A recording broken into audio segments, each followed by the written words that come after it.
Simple feasibility study stage project, permitted, shovel ready, basically pending finance. Project has an NPV5 of over $200 million and an IRR of over 200%. That's because of low capex, short timeline to production. The grades are the grades. What's to stop this becoming just another mining exercise? There's no upside for investors, really. The mine's ticking over. The exploration's ticking over. Hello and welcome to Crux Investor. First of all, thank you so much for watching this video. If you like it, give us a thumbs up. It helps us understand if this is the sort of company you think we should be spending our time, money and effort on for you. You can also leave your comments below to help us understand the sorts of questions you think we should be asking, how you think we're doing, and of course, what you thought of Minova Corp. You can catch this as a podcast, transcription or article on cruxinvestor.com. And for our Crux Investor Club members, of course, you get early access to this video along with various training courses and insights from macro experts. And if you haven't already done so, please click the button in the corner of the screen to subscribe to our YouTube channel. Of course, for more videos like this, click the notification bell. We spoke earlier today to Gord Glenn, who's the CEO of Minova Corp. They're a TSXV listed gold developer, soon to be producer. They've gone into a previously producing mine. It's only got a 5-year life of mine on the project, but relatively high grades. And they've got a lot of data, so they know what they're walking into. They're also inheriting a plant, which has some intrinsic value. Only 15 million market cap, so may suit some investors, may not suit others. But I think it's definitely something worth looking at because this model has worked, and certainly in this gold bull environment, it is more likely to work than not because the margins are exceptionally high. The current shareholders are helping Gord decide how to spend their money. He's going to have to raise $35 million quite soon, and he breaks down how they're going to spend that and deploy that capital for us. We talked to him about their business plan and strategy moving forward on the exploration side. So a lot of work to do. We'll catch up with them again soon, especially around their green energy solution component. So take a look in the description below and some of the topics discussed. Anything interesting in particular, click on the number beside that topic. That's called timestamp. That'll jump you through that part of the video. Otherwise, sit back and enjoy what Gord has to say. Gord, how you doing, buddy? I'm good, Matt. How are you doing? Long time. How have things been? It's been great for me. Long days, short nights, managing work programs at the PL mine and everything else associated with that. Brilliant. And last time I spoke, you were in South America. Now you are in the country of Count Dracula, aren't you? Yeah, I'm currently in Romania, but everything's remote control these days. I got crews at the PL mine, and just before this call, I was on the line with PL for a Zoom call for about 2.5 hours, reimagining our exploration potential. Oh, fantastic. Well, look, good to speak to you again. Glad you're well. Well, look, we're here today to talk about Minova Corp, okay? And you're going to talk to us about the PL mine and what you're doing there. But just for people new to this story, give them that 1-minute overview of what Minova is. Sure, thanks. Yeah, so Minova is an emerging gold producer. We're a venture-listed company, MCI.V. Emerging gold producer focused on restarting the past-producing PL mine, operated briefly in 1988.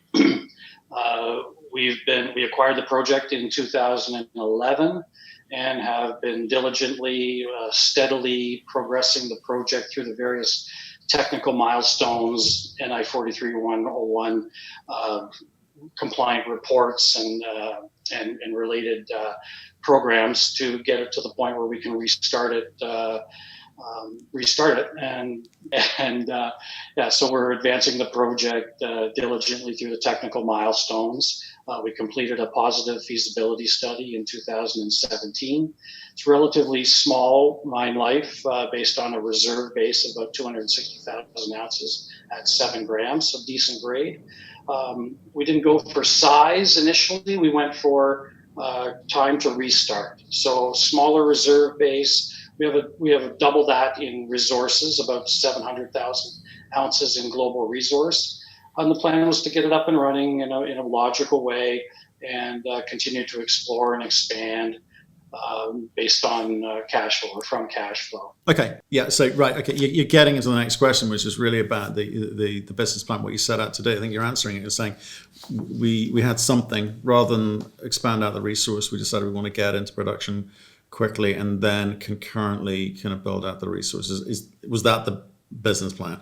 That's the business plan. Again, you talk to different investors. Some people are focused on cash flow, time to production. Some people are focused on what's the exploration upside. We have both. I don't mean to confuse people, but as much as we're an emerging producer with a permitted, very advanced, low capex project in a tier 1 jurisdiction, central Manitoba, Canada, we're also an exploration company. There's been very little work done off of our permitted mining lease in 40 years. And we're evolving, I'd say at light speed based on the calls I'm having with my crew, the structural interpretation of the deposit and controls on gold mineralization. So we got lots of exploration upside. So it's a balancing act to where do my investors, shareholders, where do they want me to focus? So very close to them. I talk to them regularly. If they want to go to production, we work through production. If we want to just strictly drill and explore, we go that way. Both have costs and pros and cons and costs associated with them. And it's really just managing the opportunities. They're both good opportunities. Okay, I think it's not a new model. I mean, we've seen this work for a few people. I mean, in this gold environment, we've definitely seen it work for a few people. I think, it's a lower gold environment. It's a little bit harder to make that work because the margins just aren't there. So tell me about what you know today. So this is a previously producing mine. So what data have you inherited? What do you know about what you've got and what do you need to do, having just completed your feasibility study? Yeah, so the mine operating in 88, there's about 7 kilometers of underground development already on it. Quite frankly, it was in the wrong position. There's a 1,000 ton per day mill in very good repair. All that information, historical drilling, obviously, our drilling to further de-risk and define the reserves and resources that exist on the project. All that fed into the positive feasibility study. That study was done at $1,250 gold. 77 cents C dollar or 130 to the US dollar. That all fed into a positive study, but the market wasn't there, right? And again, I'm very aligned with my shareholders and my board. We're obviously cognizant of these things. We're looking at the optimal time to develop the project, and it wasn't at $1,250 or $1,300 gold, so we didn't push too hard. We let the project mature, let the market mature. We all had a view, and I'm talking shareholders and board and management, that gold price was going to be higher at some point in the future. We're really focused on the option value of our project at higher gold prices. And I'm talking about the mathematical calculation of mine model, NPV, IRR, and then also what's the exploration potential associated with a developed gold mine and an operating mine. We have tremendous leverage and tremendous upside to both development at these prices and exploration. But okay, that's the theory of it, okay, and that's the maths of it. But like I say, what is the data that you've got? This thing has been mined out. They stopped mining for whatever reason. Presumably the gold price wasn't there for them. But so what did you inherit? What do you know? Why do you think? Because this is, you're talking in the feasibility study here of a 5-year life of mine, which you normally terrify a lot of people. But you're saying you're going early in this gold environment, and I understand that. That's fine. But what else do you know? Well, we know that the mine's challenges in the time were more to do with the scale of the operation that they envisioned. Quite frankly, that 1,000 ton per day mill that they built was too big for the mine that they developed. And in essence, they overcapitalized the surface infrastructure and they undercapitalized the underground mine development. They didn't have enough mine development, stope development to feed that mill. They basically proceeded to try to operate at that level and went for tons over grade, and they didn't deliver the grade to make the project economic to the mill back in the day. We see this in our industry oftentimes when people over promote and under deliver, and it's management decision errors at the end of the day.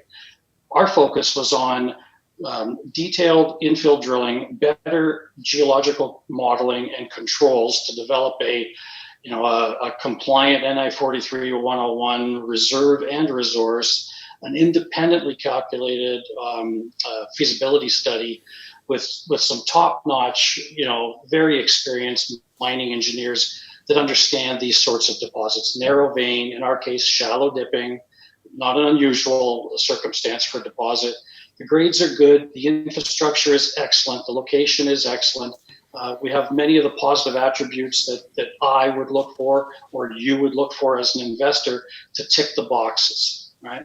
We've got everything there. Do we have scale? And not quite yet, but if we do more drilling and do more exploration, we'll get there. And I think our past press releases have highlighted new discoveries, new mineralized structures, good grades, still wide open to exploration. And as I said earlier, in 40 years, we really haven't stepped off the mining lease to explore the 10 odd kilometers of prospective geological formations and structural domains.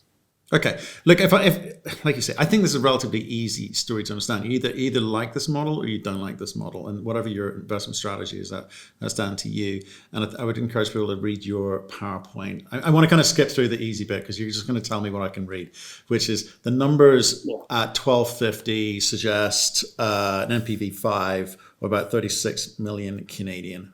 It's after tax, right?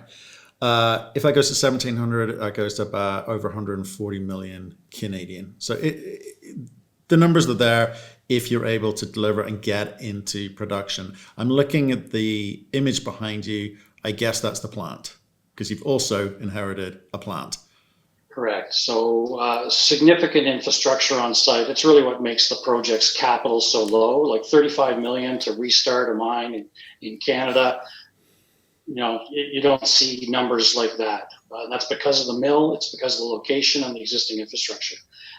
The underground mine development is no magic. It's drill blast muck, 4 meters around. We can calculate that out. Most of the mining contractors that I deal with and in talks with, they can map this out in great detail, and that number is pretty much baked. So of that 35 million, if I break it down to sort of give you a sense of how do we get from here to there in a relatively short period of time, 35 million breaks down 15 million for the underground mining development. So again, properly capitalizing the underground so that we have enough stopes in the stope cycle developed, producing, being paste backfilled, whatever the case may be.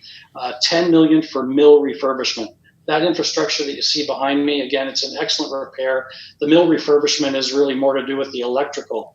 The mill was vandalized in the 90s, mostly stealing wire out of the wire racks, to sell it to whatever for copper. We have to replace all that. We can modernize certain things, new gravity circuit, new components within the mill. Again, no magic. It's a very call it plain vanilla metallurgy, very, very typical of Canadian Archean low gold deposits, 90% projected recoveries plus. When the mill operated pretty good. It was dealing with below head grade ores, and they were getting between 80 and 90% recovery. They got higher recoveries when they got higher grades. So a very simple mine and milling process. And then there's another $5 million for surface infrastructure. That gets us to about roughly 30 million bucks, and then about $5 million in owners' costs, contingency, first fills, all the usual stuff. So $35 million, it's not a big number. And the other important factor about our project is that we're permitted. We can be literally in production tomorrow if I could magically snap my hands, had the capital and the investment already done, and we would be in production. It's a 12-plus month timeline to production. Again, there's not too many projects out there that can achieve a realistically timeline to production that's that short with that little capital and still have tremendous exploration upside. Okay, and the thing you missed out there, that's a 1250 gold. That's a 1.5 year payback. Okay, like I said, people can read that. Here's the bit I want to talk to you about, though. Yeah. It's you refer to it as leverage number 2. It's the potential increase in reserve grade. Okay, so you've got some data, you've done some work. Tell me, what do you mean by potential increase in reserve grade? How do you ensure that that's going to be the case? Yeah, so with many of these high grade deposits, you get nugget effect. during the original feasibility study back in 1987, Lakefield did the metallurgy, SGS today. They estimated a certain grade and a certain recovery, and they split it out in terms of gravity recovery, which could have been up to 60 to 70%, total recovery 95%. So vast majority free gold coming out in a gravity circuit.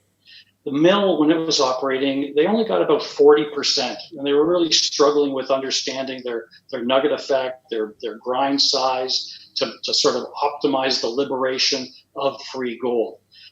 When we were doing our drilling, our diligence, our infill drilling during the feasibility study, what we noticed is the geologists would sometimes recognize visible gold in core, or they would recognize very prospective mineralogy, arsenopyrite, pyrite, pyrrhotite, and would go, oh, this hole or this interval assay is going to grade very well, and it would come back lower than expected. So eventually we twigged to and said, just a second here, what are we missing? So we looked at total metallic screen fire assay, which is a much more detailed, very focused on consuming the entire assay, and splitting that assay to capture all the gold in the sample, not just a 30-gram cut of what could be a 2,000-gram total assay, total weight of an assay. So what we identified over the course of about 60 samples that were representative across the deposit strike and across the deposit dip was that we were seeing a positive variance in our grade.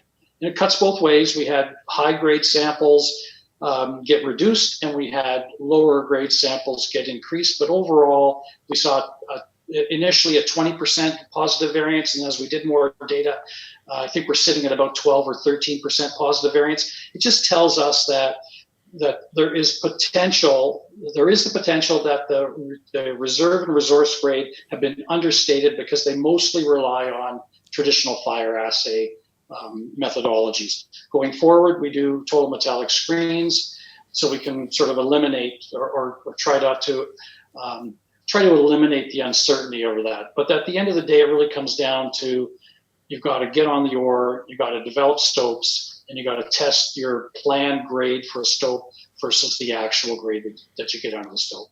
It's not significant. It's not 30, 40, 50%, but how meaningful is it to you as a business in terms of incremental margin?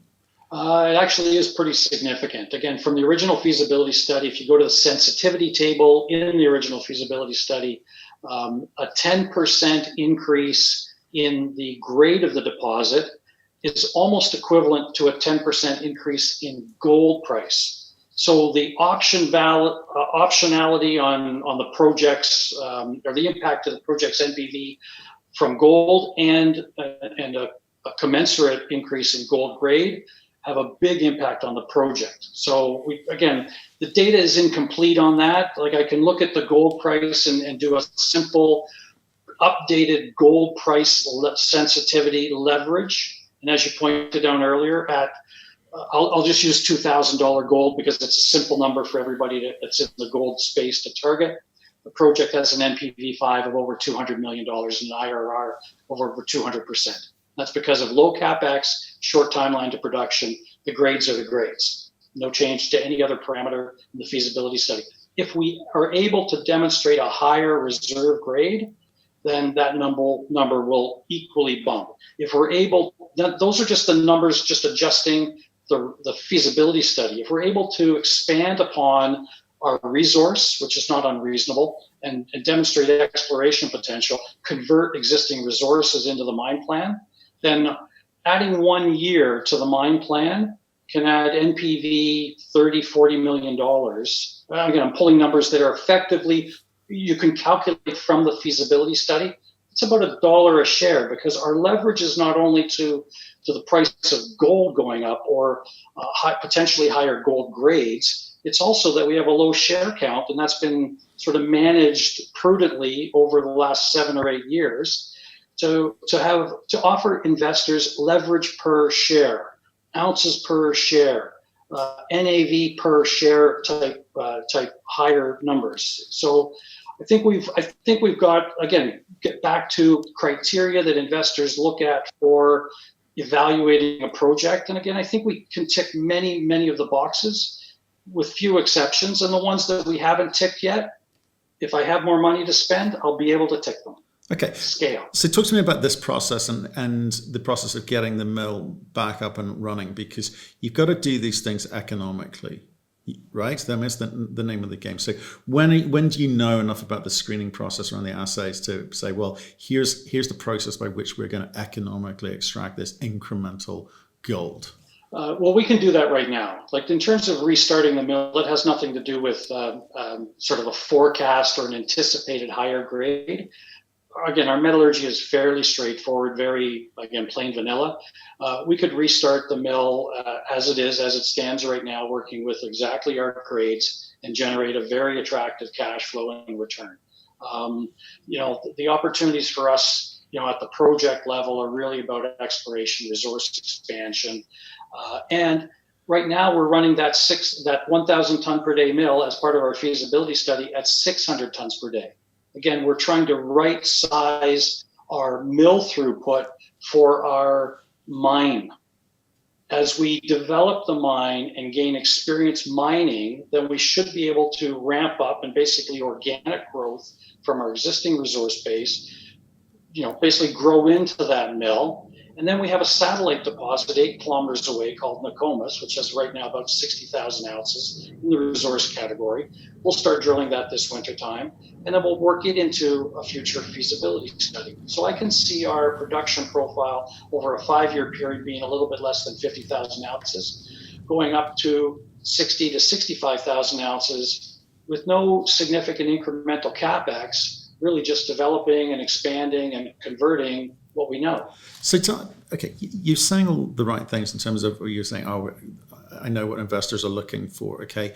But what's to stop this becoming just another mining exercise where whatever money you make from getting into production early just gets plowed back into the ground, gets plowed back into exploration? There's no upside for investors, really. It's just the mine's ticking over.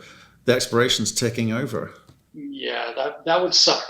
And that's not the plan. And that's why, I crank my model, I flex my feasibility study model, once a week, especially in the last quarter, as gold prices marched up through 1,500, 1,600, 1,700 to where we are today, sort of cuspy 2,000. The project cash flows, again, this is all something that somebody could deduce from the public documentation, from the feasibility study. Free cash flow in year one at 1950 in current exchange rates would be well over 60 million Canadian dollars. Payback less than half a year. In year two, well over 70 million dollars. Year three, over 60 million dollars. It's quite frankly, it's a bit of a cash cow. Now, we're definitely going to be allocating capital into exploration and resource expansion. We don't need mill expansion capacity. What we need to do is demonstrate exploration and then regional exploration. One of the things, and I know this from past experience and past lives, I want to attract institutional investors. I want to attract ultimately a potential M&A from a bigger player that says, hey, Gord, that's an interesting project. 50,000 ounces a year doesn't really do it for us. What do you got in your back pocket? Do you have 100,000? Do you have 150,000? I'm talking a little casual here, but the point is that if we explore from our cash flow, I think we have a good chance of demonstrating that scale upside, and that's at the project level. And then one of the things I didn't really highlight here, Matt, for you, because we're talking really about the postage stamp of the property in the context of the Flin Flon Snow Lake Greenstone Belt, a belt that's been developed over 100 years. So mining continuously for 100 years, 3 gold deposits. It's lacked competition. It's lacked other junior companies being fully funded and active and competitive in the belt over that entire time when it was really dominated by one company, Hudson Bay Mining and Smelting during the day, what we know as Hudbay, the public company today. They would have been looking for base metal projects to feed a copper smelter and a zinc refinery. Totally different exploration approach. We believe that there are significant structurally controlled gold deposits in the belt that just haven't been identified because there wasn't a focus or ownership or an active prospecting and junior exploration community. The PL deposit and the work that we've done on that, on the project, again, getting very specific, very detailed, looking at new structural interpretations, has really afforded us the opportunity to, I think, have a bit of an edge on what we think are controlling structural domains in the belt. And one of the medium long-term, targets for the company is to really expand our property position, get big enough, with a big enough footprint to really attract institutional investors, more intermediate and senior companies to the camp, to either look at us for what we have or just to become involved in the camp. I think any success in the camp on the gold side just enhances our project and our story. Okay, but the question I asked you was, how do investors make money? You're telling me ways you're going to spend money, increase footprint, etc., explore, drill. So are you aiming for some kind of resource size where people can value you, or at least competitively evaluate you against peers? Are you talking about issuing dividends, or paying back the cash which you say you're going to produce over the next 2, 3, 4 years over this, with the initial project? But how do we make money? Because I'm not clear yet. Well, number one, I think we're massively undervalued relative to the typical criteria that anybody could. You hear that all the time, I know. It's simple. Feasibility study stage project. Go and grab your peer group of similar FS permitted, shovel ready, basically pending finance projects, and you'll see different multiples, EV per resource ounce. Discount to NAV, discount to NPV. Pick your number. Our number is low. For what reason? There is no good reason. Marketing, marketing, marketing. That's why I'm talking to you. You're going to make it all better. So that's number one. The relative valuation here is, I think, pretty significant in a rising gold price environment. What we have in our back pocket is exploration upside. We've had a couple of press releases on that. We've got our leverage to the gold price based on current gold price environment. All these things sort of drive value. It's really about attracting eyeballs to our story and our development strategy and our timeline to production. So I think people can make money on an increasing, obviously a Minova share price increasing to some higher relative valuation. I'm not saying we're going to be exactly reach the peer group that we're in, because we're a relatively small forecast producer, but I think we can get much higher than we are. And then if we have some further exploration success, develop some new targets, which we are doing, then that adds some speculative blue sky to the story. Okay. So we're pretty excited about it. Okay, 46,500 ounces a year is not nothing. I get that, but it's for 5 years. I think that's the problem. When you say, compare us to our peers, you've said we're doing something novel. We're getting to early production. Not a lot of companies go down that route. That's a problem. So how do I, as an investor, go, hey, well, they're just like this company or that company? I can't. That's the hard bit for me. So you're saying to me, well, don't worry. Not only will we be producing cash, which will help fund our, exploration program, but also produce additional cash. It'll start making us look attractive to various people. But I still don't know, and I want to know where I make my money. Is it a reevaluation by the market, by institutions, on the basis of my exploration success? What's the plan? Well, the plan is simple. I got two plans, and they don't compete against one another. They are augmenting one another for the different shareholder fractions that are out there. We are both an emerging gold producer with a short timeline to production and low capex, and we are an exploration company in the shadow of our mine development project off the mining lease. So both of those should be attractive to any investor, I would think. And you decide which way you want to play it. You want to play a near-term gold production and a re-rating and cash flow that's going to be deployed to further expand and explore the property in general, or you just want us to spend money on exploration and get to 1 million ounces.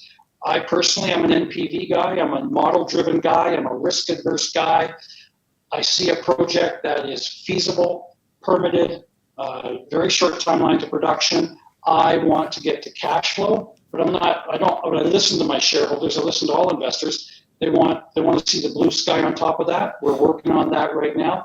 And one of the things, Matt, that I think maybe is important to some investors out there, we don't spend a lot of money to get to where we need to be, relatively speaking. Like as you know, there are exploration companies out there, and some of them have, multiples of our market capitalization, and they don't really have the assets that we have, or they're maybe half our size, but they don't have the assets that we have. Trying to just get people thinking about, what do you want to own? What's less risky? What's higher reward? If I'm able to put in place a project finance structure in the US $20+ million range, then my requirements for equity are significantly less than virtually anybody else out there to get to production. So I'm not going to dilute the crap out of my shareholders. I'm going to try and get there prudently, strategically, quickly, and then have that cash to explore, expand, develop, and maybe there's a dividend out there in the future, which is crazy for a little junior company to say, but the project's a cash cow at these prices. Okay, but in June you had $100,000 in cash, right? So I need to understand how you go about raising the cash you need with a market cap of 15 million, 16 million Canadian today without diluting the crap out of your shareholders, use your phrase. That's a tough ask.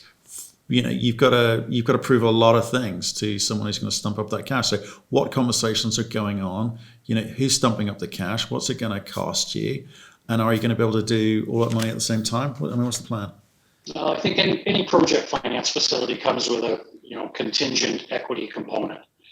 Do we have enough market capitalization right now to realistically do that? No.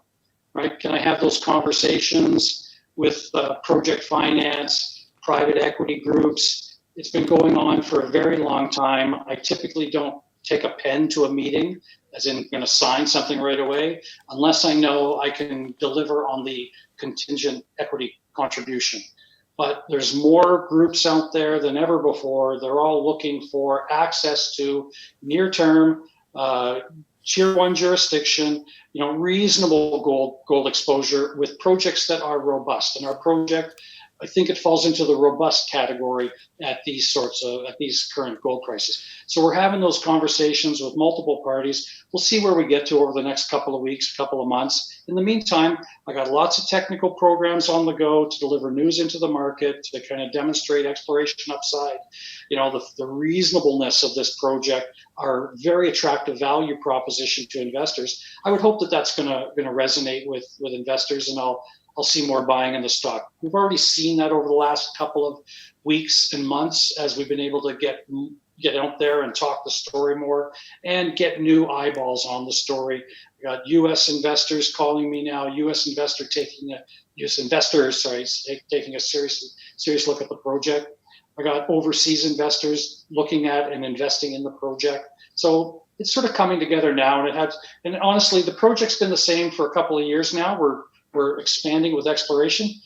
The heavy lifting is gold price and investor interest. And we're just poised and ready to go.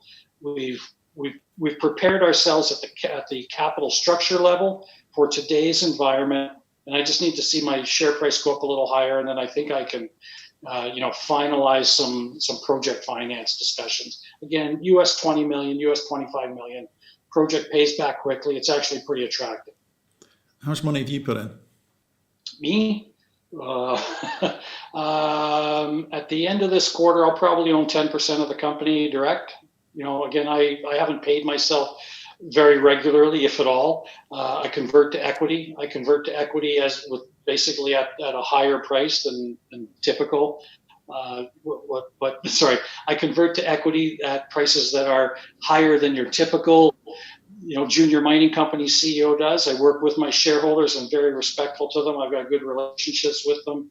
It's a two-way conversation. I tell them the plans, the goals, and then I go and deliver on those. They give me feedback if they want to see more exploration. Then I, manage the programs accordingly. If they want me to scale back, I scale back. It's usually me saying scale back if the market conditions aren't good and we're not getting value for their asset. But it's really about being aligned with your shareholders, respecting them, and quite frankly, trying to fight hard for valuations that are reasonable and fair, both to an existing shareholder, if we're talking about equity financing. I want a valuation that's fair and respectful to my current shareholders and the new shareholders. And I think I can meet both of those obligations and continue to grow and offer more value in the future. So let me be clear, because I want people like this sort of stuff, which is you're taking all of your salary as equity. I have to date. I'm in the process of converting a very large amount of money into, again, I haven't paid myself in years, and I got no issues with that. It's really about, call it sweat equity, which is really what it is. And there's been a lot of sweat and just getting the project to where it needs to be, not dropping the ball. And if I do drop a ball, I catch it very quickly and get it right back up in the air. Okay. So I think we've managed the project through all the logical milestones. We're in the right environment. We're perfectly able to move it forward. And I think in the next 3 to 6 months, we'll see a lot of catalysts for that, whether it's on the exploration upside or it's on the mine development side. So who are these shareholders that they're telling you what they want you to do? I mean, who are they? I'll call them big book retail guys. I got guys in Canaccord. I got guys like usual suspects on the street. I won't name names for obvious reasons. But if I did name names off the record, everybody's head would nod and go, yeah, they know their stuff. They know what they're doing. They're there for a reason. Again, I don't have the broadest shareholder base. It's actually pretty concentrated. But they're all solid shareholders, and many of my shareholders have been in the company before I got involved in the company, which is over 8 years ago. And they've been steadfast in the project for many of the same reasons that I am here today, is because the project does tick the boxes. It might be small, but small can be beautiful. Small, it just means I have fewer, I have a lower dollar amount to raise. I don't have the same challenges as a big project, and I'd rather see myself get to cash flow quickly and redeploy that to grow at that point rather than dilute and grow. I'd rather get to the production profile and grow, and then there's maybe some M&A beyond that. Okay, I'll come back to that. So are you not frustrated? In this environment, anything with gold, associated with gold, is getting financed. Stuff which just shouldn't be financed because the fundamentals aren't there are getting financed. Are you frustrated that the conversations haven't led to financing before now? No. Like I'm frustrated with my valuation, but that's up to me to get the word out. Like I do need a receptive audience. I need ears like yours. I need your distribution potential, which is amazing. But I need people to understand what the project is, and some people will like it, some people won't. It's too small for some people. It's okay for others. I'm perfectly fine with it. Matt, you have to appreciate my career. I think I've told you this in the past. I was an analyst. I covered everything A to Z, top to bottom. When I was a banker at a bank-owned firm, the focus was always big. Big always doesn't work out. Big creates scope and scale problems that many investors don't fully appreciate. It also creates the risk that the management team has perhaps overpromised and can't deliver on that promise. This project, in my humble opinion, is scaled to minimize the risks. And again, in my career, if you don't focus on the risks, then you're going to be bitten by them. And we focused on everything that I would consider to be a risk at the PL deposit, which is mineability, continuity of the resource, does it hang together, grade, which is consistent over 5 resource calculations over the last 8 years, and that reconciles actually with the resource calculations going back 30 years. So we try to de-risk the project, identify potential risks and mitigate them, overcome them. I didn't even talk about the prospects for this project for new things, right? the incorporation of new technology, ultra-low profile mining equipment, battery electric mining equipment, things that will enable us to make the project small and efficient. We're in a region that I wanted to talk to you a little bit about biomass power generating. Potentially become a green energy producer and kind of be a neutral carbon mine. We're in a jurisdiction that doesn't have a lot of employment. It doesn't have a lot of industry going on right now. We're a little bit further north than Hudbay, Flin Flon, Manitoba, about an hour's drive, not that far north. But you're still with limited economic development opportunities. One of our initiatives up there as part of our CSR program, First Nations, is really working with the First Nations to develop other job and economic development opportunities where we can partner with them. So I created something called Minova Renewable Energy, which was really a first step in a plan to have a First Nations partner, and we develop a biomass power generating station. That biomass power generating station would sell electrons to the PL mine and mill. Sounds like a pretty good deal, right? We create more jobs than just the mine. And unlike the mine, which right now we got a 5-year feasibility study on, I think it'll go for 10 plus, I hope. But a biomass power generating station can go hundreds of years, right? We're dealing with the biomass up there. It's got a very long growth cycle, like 100 years. But these plants are feasible in Norway, Sweden, Finland, and other northern latitudes. They'll be perfectly feasible here. And we've got a ready, willing, and able workforce, both local communities and First Nations. So it's all kind of ways that we think about doing good for the communities, good for the environment, and minimizing our footprint. Well, come back on and talk to me about that one, because I'm intrigued by the kind of ESG component that miners are trying to implement and instigate within their operations. It can be a distraction. So I do want to understand how you're thinking about going about it, so it doesn't distract you from core business, which is making money, getting gold out of the ground. But I'm intrigued by that.